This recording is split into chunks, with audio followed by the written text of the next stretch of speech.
Scanning for audio.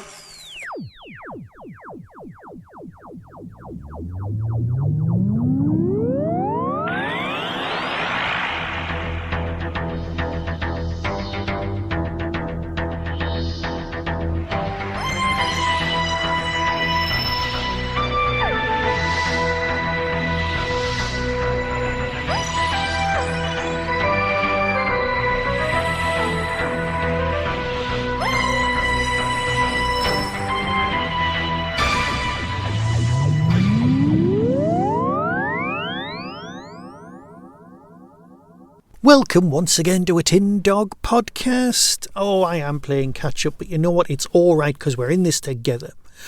Last October, something came out and I was putting it off. Why? Because it was very long and it would take a lot of listening to. But as anyone who's been paying attention knows that I've been doing quite a few drives from where I'm based in Yorkshire back up to Newcastle to visit my parents. And these treks have taken a few hours. And so that I thought, you know what, I've missed that, let's play it. Blake 7 Afterlife. However, which I'll be discussing this time, and that's not a problem. What is important, however, is the news about Blake 7.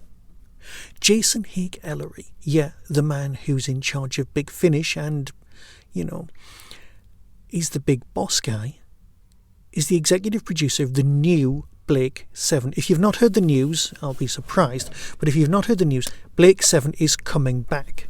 Now, as I've said all along, Blake 7 is, Andor is Blake 7, but with a Disney budget. But Blake 7 is Blake 7 with a British budget. And I love Blake 7. And we discussed this with Luke on the For Your Consideration podcast, where you could bring Blake 7 back now, but the bravest thing, the thing that I think you wouldn't do, is make him accused of being a pedo. Because pedos on the BBC, but will it even be shown on the BBC? I'm assuming it might be. Will it be straight through? Where will it be shown? All of these questions are brilliant. And everyone's going, oh, you need to cast Blake. You need to cast Avon perfectly. Here's the thing, for me, you need to cast Vila and Servalan perfectly. They're the ones who are the heart of the show, especially Vila. And I was thinking, if you're doing Gan, why did you cast, Tom, what's he called? The incredibly large and, he's a great actor as well. So he's a great actor and a comedian. And he used to be a scaffolder. And he would be a brilliant Gan because he can pull off some great stuff. He was in... what's the sitcom called? You know what? You can look it up. I'll actually work out who it is. I should have written this in my notes, but that's not what I'm here to talk about. I'm here to talk about Blake 7 Afterlife, which is different, but I've got a lot of thoughts to talk. So if you're interested in hearing what I've got to say about the Blake 7 coming back, trust me, I've got a lot of thoughts going on, but I'm very, very, very excited for this. And I'm not going to go, no, it won't be as good. No, because it's not 1978 again, is it? It's going to be different. It's going to be its own thing. Blake 7's been brought back on audio before. Because I was thinking when it was announced, I went, oh, it's Jason doing it. This has been announced as if it's for telly, but it's going to be on audio. But perhaps it's not. It's going to be on telly and it's going to be on the bigger audience. And this could be the saviour of sci-fi. Because let's face it, Doctor Who's floundering a bit, so let's just step away from that. Let's be Blake 7-tastic and give us something gorgeous. Because we've got a taste for dark, scary, really, really mind-messing sci-fi, and that's what Blake 7 is and could always be. Jason, if you need a hand, please shout. Right. Released in October 2025, Blake 7 Afterlife. I'll talk in a minute after I've read the synopsis. Did Blake's death really mean the end of the fight against the evil forces of the Federation? Was the vulnerable thief Vila killed or just wounded? What happened to the computer Orac? What would the scheming Servalan regain from her old powerbase? Would the scheming Servalan regain her old powerbase?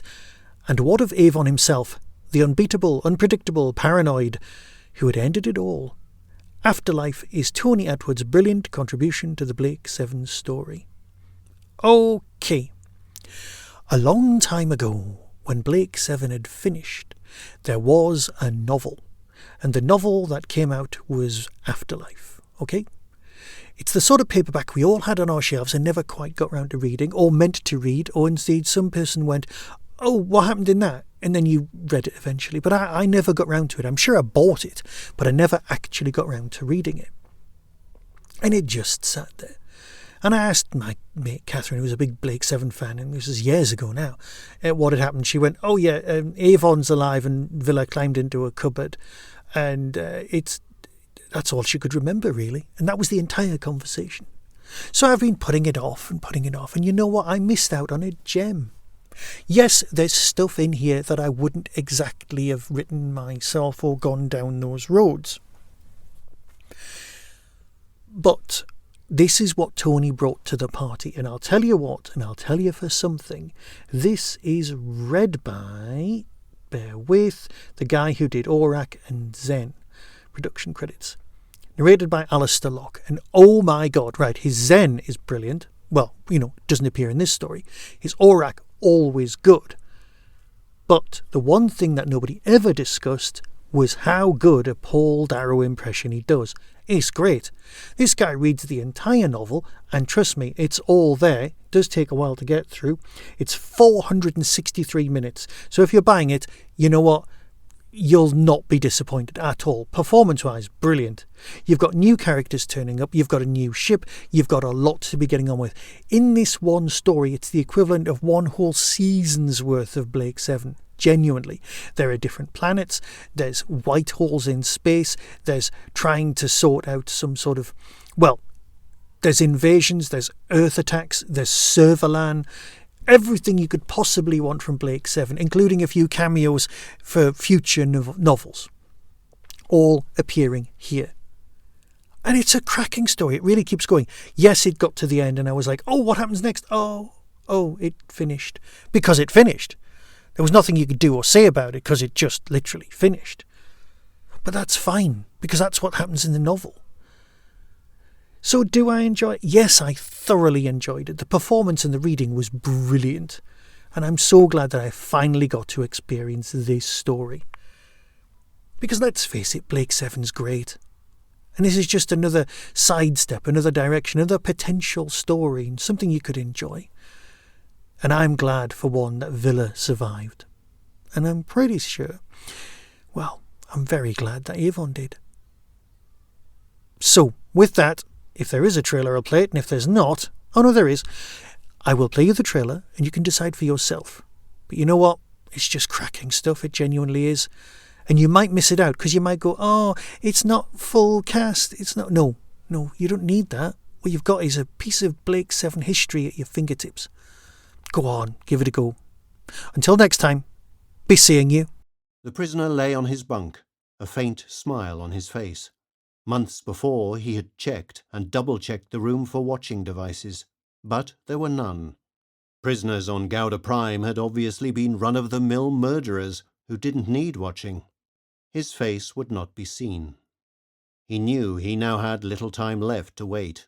His move must come with Corell's next visit, when his jailer thought him to be at his weakest. Until her return, he could do nothing but wait. That was no problem.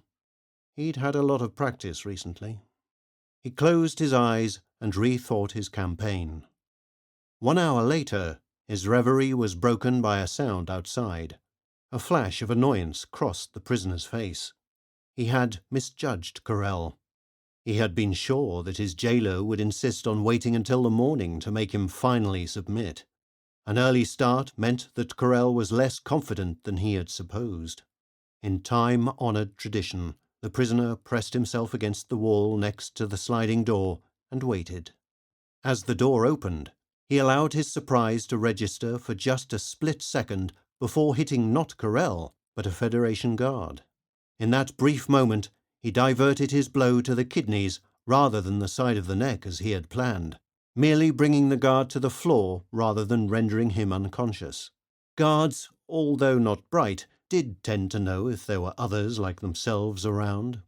With a vicious twist, he brought his arm under the guard's neck and pushed a fist into his back. To the guard it could have been any one of a variety of weapons. "The wrong type of movement on your part could lead to serious consequences," the prisoner announced quietly. Just take your helmet off slowly. It would be helpful if we could have a talk." As he spoke, he dragged the guard away from the door and touched the plate to its side to close it. The guard certainly didn't seem to want to offend the prisoner with any rapid movements at all. He was quivering in his all-black uniform, which, upon closer inspection, appeared to be completely the wrong size. Gently the helmet was removed, and the prisoner found himself looking at the back of a head that he knew rather well. "Vila," he announced simply. Vila didn't turn for the simple reason that he was petrified. He would know the voice of Avon anywhere. During their last few months together, Avon had tried to sacrifice Vila in order to save his own skin, and towards the end, Vila had gained the distinct impression that Avon was investigating the possibilities of rapidly ridding himself of the whole of his crew. If Avon had turned into a homicidal maniac, Vila didn't particularly want to get in his way.